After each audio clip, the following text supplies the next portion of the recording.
Novamente estamos aqui, aula de catecúmeno número 24. Hoje nós vamos falar sobre a ceia do Senhor, um assunto muito importante. Deixa eu colocar aqui para vocês, a ceia do Senhor, essa aula aí do dia 19 do 4, que é dando a sequência. No último domingo nós não tivemos, por conta da ressurreição de Cristo, mas agora dando continuidade à nossa aula de número 24, a ceia do Senhor. Muito bem, nós já falamos para vocês que os sacramentos são dois. O Antigo Testamento era a circuncisão e a Páscoa, e no Novo Testamento foram substituídos então pelo batismo e a Santa Ceia. Mas o detalhe interessante que eu falei para vocês é que a verdade contida nos sacramentos não foi mudada, ela permanece a mesma. Então não se esqueça disso, foi mudada apenas a forma do Antigo para o Novo Testamento. Mas o ensino, o conteúdo permanece o mesmo. Outra coisa que é importante também nós lembrarmos dos sacramentos é que o sacramento nos lembra a aliança de Deus conosco, né? Deus fez aliança conosco e que consiste também de promessas maravilhosas, como vocês estão vendo aí, a promessa da regeneração, da nossa união com Cristo, da remissão dos pecados e da nossa consagração da nossa vida, do nosso ser a Deus. Tudo isso consiste na aliança que Deus fez conosco, com o seu povo. Mas falando mais especificamente da ceia do Senhor, a ceia, assim como a Páscoa no Antigo Testamento, ela é um sacramento comemorativo. Não se esqueça disso, né? Faz uma comemoração. Quando se celebra a Santa Ceia, assim como a Páscoa também no Antigo Testamento, e até os dias de Jesus, antes dele celebrar a última Páscoa, foi quando ele transformou os elementos a serem utilizados na Páscoa, ela é uma comemoração. Esta comemoração da Páscoa lembrava ao povo que eles tinham sido livrados, libertados do anjo destruidor. Vocês lembram lá da 10ª praga no Egito, quando Deus então envia o anjo para destruir, matar todo o primogênito. E nas casas dos hebreus tinha nos umbrais, nas portas, tinha a marca do sangue, a marca do cordeiro, do sangue do cordeiro que foi imolado. E nessas casas que tinha então a marca do sangue, o anjo destruidor não passava por dentro, não ceifava as vidas dos filhos mais velhos do primogênito, mas ele passava então por cima, livrando assim a morte naquela família. Está lá em Êxodo capítulo 21, versos de 1 a 28, mas também quando eles comemoravam agora a Páscoa, além de comemorar o livramento da morte, eles também faziam isso como uma oportunidade para testemunhar o poder de Deus, como Deus os livrou da morte naquela ocasião. Quando nós também celebramos a ceia hoje, o que nós comemoramos? Qual é o motivo de comemoração da ceia do Senhor quando você na igreja vê a igreja celebrando, vê a igreja participando da ceia, e você também, logo mais, se Deus quiser, irá participar também da ceia do Senhor, se já não participa, não é? Se é que já não participa, nós quando celebramos a ceia, nós estamos comemorando. A igreja é lembrada do sacrifício de Jesus, e que esse sacrifício, essa morte de Jesus, ela nos livra do quê? Nos livra do juízo divino, conforme o Evangelho de Lucas nos ensina lá no capítulo 22, versículos 19 a 20. Você também pode conferir aí na sua Bíblia. Além de servir, então, de uma comemoração, quando nós ceamos, nós estamos dando testemunho. A igreja está testemunhando que Cristo morreu para salvar o seu povo dos pecados deles. Portanto, então, a ceia no Novo Testamento e a Páscoa no Antigo Testamento, elas são o mesmo sacramento, pois a verdade espiritual contida na essência é a mesma, tanto da ceia quanto do Antigo Testamento. Então, o que nós queremos dizer com isso, o que nós estamos dizendo com isso, é que foi alterado, foi mudado apenas a forma de celebrar, não o conteúdo, não o seu ensinamento. Então, como eu já disse para vocês, a Páscoa, então, era uma celebração muito importante para os judeus e até nos dias de Jesus também, porque vocês sabem que Jesus também ele celebrou a Páscoa, né? Como já apontamos no Evangelho. Os 3 evangelhos que são conhecidos como evangelhos sinóticos, por que sinóticos? Porque eles são muito similares, muito semelhantes no seu conteúdo entre si. Quais são eles? Mateus, Marcos e Lucas. E, portanto, são chamados de sinóticos. E eles registram essa última Páscoa que Jesus celebrou com os seus discípulos também, mostrando que Jesus reconhece a importância da celebração da Páscoa.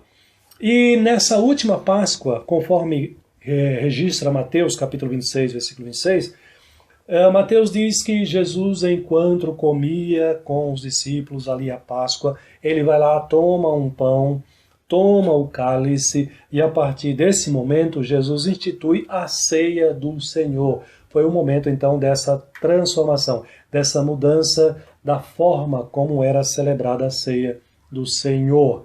A Páscoa no Antigo Testamento, composta do cordeiro, das ervas amargas, do pão.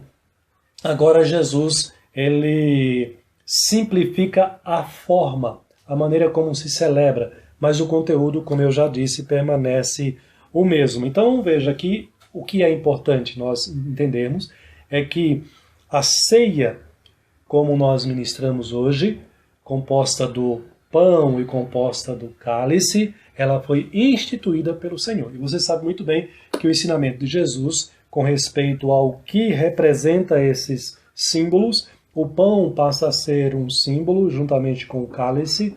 O símbolo é sempre algo que aponta para uma verdade mais importante do que o próprio símbolo. Então, o pão aponta para o corpo de Cristo e o cálice aponta para o sangue do nosso Salvador. O apóstolo Paulo ele estabelece essa relação da ceia com a Páscoa.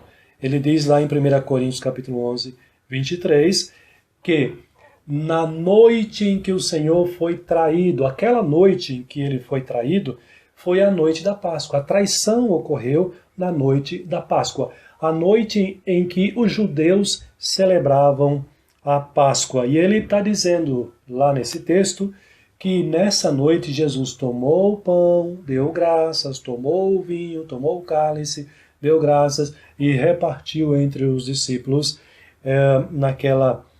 naquele registro especial da última ceia do Senhor, a última Páscoa que ele celebra e, portanto, a última ceia. E ele promete que depois daquela ceia vai cear conosco apenas no novo céu, na nova terra, quando ele voltar novamente. Então, aqui Paulo estabelece essa relação entre a ceia e a Páscoa, mostrando que há uma continuidade. Não foi uma mudança radical, mas foi uma continuidade. A continuidade da mesma verdade que era expressada na Páscoa, assim também na ceia do Senhor hoje. Em 1 Coríntios capítulo 5, versículo 7, Jesus é chamado também de Cordeiro Pascal, fazendo também essa relação entre a ceia do Senhor, o sacrifício de Cristo na cruz, com aquilo que ocorreu lá no Egito com a 10ª praga, a Páscoa, que era celebrada pelos judeus, com esse aspecto comemorativo. Como um cordeiro, Jesus foi sacrificado, ele foi morto, para quê? Com que objetivo? Para livrar o seu povo dos pecados deles. Romanos 6, 23 diz que o salário do pecado é a morte, mas o dom gratuito de Deus é a vida eterna em Cristo Jesus. Portanto, Jesus é o Cordeiro Pascal, quando nós celebramos a ceia, a ceia nos traz à memória o sacrifício do Senhor. Aí você me pergunta, pastor, mas quais as condições para a gente participar da ceia do Senhor? Algumas coisas são muito importantes aqui. Primeiro, a gente precisa lembrar que quando o judeu ia participar da circuncisão, né, e participar também da Páscoa, celebrar a Páscoa, a pessoa precisava ser cerimonialmente limpa. Tá? Vocês sabem que a circuncisão em si aponta para uma limpeza. É um ritual, é uma cerimônia que aponta para a purificação. Meus irmãos, quando você e eu vamos participar da ceia do Senhor, nós devemos observar também essas condições. Porque o sacramento, já que ele é essencialmente o mesmo, também nós devemos atentar para essas questões que são muito importantes. Primeiro, quem participa da ceia precisa ter a convicção no seu coração, na sua mente, de que já houve a conversão na sua vida. De que ele já é uma pessoa convertida a Jesus Cristo. Que ele tem a fé bíblica, que ele tem a certeza da salvação. Ele precisa ter a certeza de que ele está unido a Cristo pela fé, através do poder do Espírito Santo, pela palavra que mudou a sua vida, que o convenceu dessa realidade. Ele precisa estar unido a Cristo pela sua confissão no batismo, né? Ou seja, precisa ser alguém que já foi batizado. Vocês se lembram que quando o pastor vai celebrar a ceia na igreja, faz aquela observação. A ceia é para os que já fizeram pública a profissão de fé, já foram batizados, estão em plena comunhão com Deus, com a sua igreja. Significa que ele não está em pecado, então ele está apto a participar da ceia do Senhor. Por isso que é dito aqui, viver em plena comunhão e também discernir o corpo. A questão de discernir o corpo envolve as nossas crianças. Essa é uma razão porque as crianças não devem participar da ceia do Senhor, porque elas não têm ainda maturidade para entender o que significa o sacrifício de Cristo na cruz, o que significa o preço que ele pagou pelos nossos pecados. Não tem ainda maturidade e discernimento para compreender essas coisas. Atos capítulo 2, versículo 28 e principalmente 1 Coríntios capítulo 10, versículo 18 a 22, tratam dessas questões. Então você não pode participar da ceia de qualquer jeito. Aliás, o apóstolo Paulo, lá em 1 Coríntios 11, vai nos lembrar e nos exortar que participar da ceia do Senhor de maneira despreparada, relaxadamente, sem se atentar a esses cuidados, a esses deveres, pode ser motivo de juízo. E ele relata lá que este foi o motivo porque muitos já não viviam mais, já estavam mortos entre os cristãos ali da igreja de Corinto. Então, por isso, se faz necessário fazer o autoexame. Quem participa da ceia do Senhor deve examinar-se a si mesmo, se está em Cristo, se está em pecado ou não, né? Se está vivendo pela verdade, se confia na palavra do Senhor, se tem a fé, como já falamos, se está arrependido dos seus pecados, se ama realmente a Deus, se ama aos seus irmãos em Cristo, se ama ao seu próximo, se alguém o ofendeu, se ele já perdoou, se você já perdoou aquele que lhe ofendeu, o seu desejo por Cristo, se você realmente deseja estar na presença do Senhor, se você ama a palavra do Senhor, se você deseja estar cultuando ao Senhor, tudo isso nos ajuda a fazer este autoexame que é tão importante para nos trazer paz à nossa consciência, à nossa mente, ao nosso coração e para que ao participarmos da ceia do Senhor sejamos ricamente abençoados e não amaldiçoados por não observarmos essas coisas. Então, esse autoexame, ele nos leva à conclusão de que 3 coisas são obrigatórias, né? O autoexame propriamente, a reconciliação. Se você está em pecado, você não pode participar da ceia do Senhor antes que você trate disso com o seu irmão, mas também aquele que é convertido, ele deve entender a sua obrigação de participar da ceia do Senhor. Por que isso é importante? Às vezes acontece na igreja que algum irmão ou irmã tem dificuldade de perdoar o seu irmão. E aí chega o primeiro domingo, chega o terceiro domingo e ele é pego ali na igreja, não se atentou a essa situação, retardou acertar essa situação com o irmão e ele não perdoou ao irmão. E aí o que ele faz? Ele se exclui de participar da ceia do Senhor. Não é uma opção para nós deixarmos de participar da ceia do Senhor. Nós temos a obrigação, já que nós confessamos a Cristo como Senhor. Aliás, nós participamos, sim, como uma obrigação, mas nós participamos com alegria, com prazer. Eu duvido que aqueles que participam da ceia do Senhor não participem com alegria intensa no seu coração. Pastor, mas qual é o valor, então, da participação da ceia do Senhor? Ora, são muitos os valores. É muito importante nós participarmos da ceia do Senhor. Agora, é preciso nós lembrarmos, primeiramente, que o valor da participação não está nos elementos em si. Não está no suco de uva, não está no pedaço de pão que você vai comer, não está nessas coisas. Nós devemos, quando vamos participar da ceia do Senhor, primeiro, ao participar, nós participamos porque cremos que Jesus morreu pelos nossos pecados. Ora, isso é uma bênção, isso tem um valor incalculável.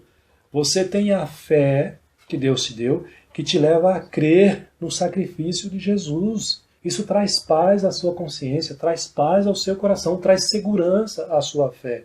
E isso é graça de Deus. A fé, a Bíblia diz que é dom de Deus.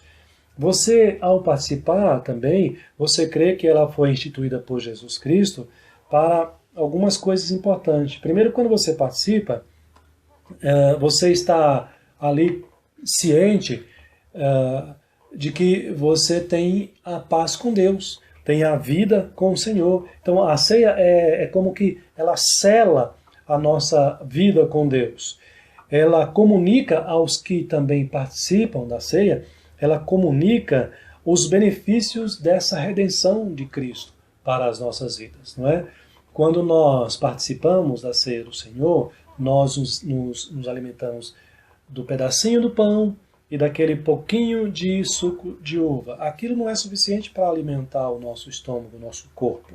O alimento ali não é físico, o alimento é espiritual. Pela fé, ao participarmos desses elementos, nós cremos que estamos nos alimentando do sangue e do corpo do Senhor Jesus Cristo. Espiritualmente, Ele nos renova a fé, Ele nos fortalece, Ele nos anima, Ele nos alegra. Temos o prazer de participar com os irmãos ali.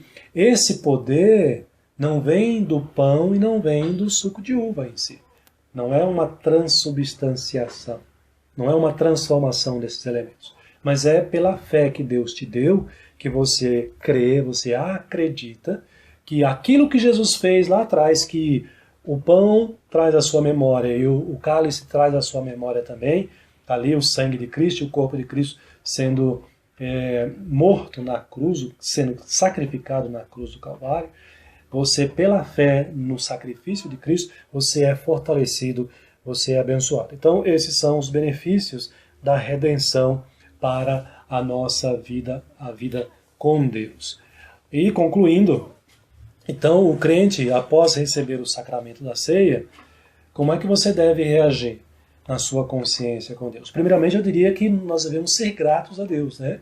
Sabe aquele momento que você pega o cálice, pega o pão e você ora, se preparando ali, né? Ou um pouquinho antes você também ora? É um momento de gratidão. Agradecer a Deus por ter enviado o seu Filho Jesus para morrer em nosso lugar. Então, quando você participar da ceia do Senhor, desse sacramento, você deve considerar sinceramente como você participou. Ou seja, a ideia é de você se preparar para isso, né? Buscando ter todo o proveito que Ele nos oferece. Participe com reverência, participe com gratidão, participe crendo nos benefícios, nas promessas que Ele nos dá, crendo na promessa maravilhosa de que ao participar ali da mesa do Senhor com os seus irmãos da igreja, isso traz à memória a promessa que Jesus fez de que nós iremos cear com Ele no novo céu, na nova terra, na presença do Senhor. Isso é uma promessa maravilhosa.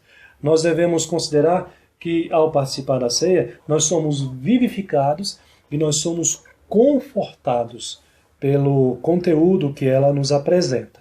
E você pode e deve bendizer a Deus por tudo isto e pedir que Ele continue dando a graça enquanto nós vivemos aqui de realizarmos e participarmos da ceia do Senhor, vigiando, né, para participar conforme a palavra de Deus nos instrui, cumprindo os votos, né, como um bom cristão, sendo obediente à palavra do Senhor e desejando participar sempre da próxima e da próxima e da próxima.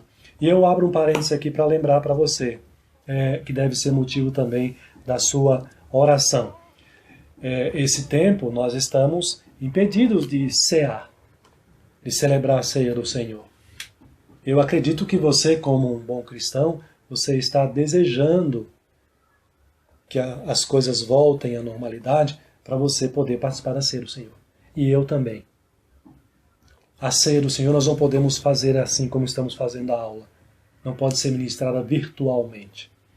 Porque a ceia deve ser ministrada na comunhão, na participação, tendo a participação de todos ali. Então o que temos que fazer? Esperar o tempo que Deus preparou. Mas podemos fazer mais uma coisa. Orar para que Deus abençoe, para que esse tempo volte logo.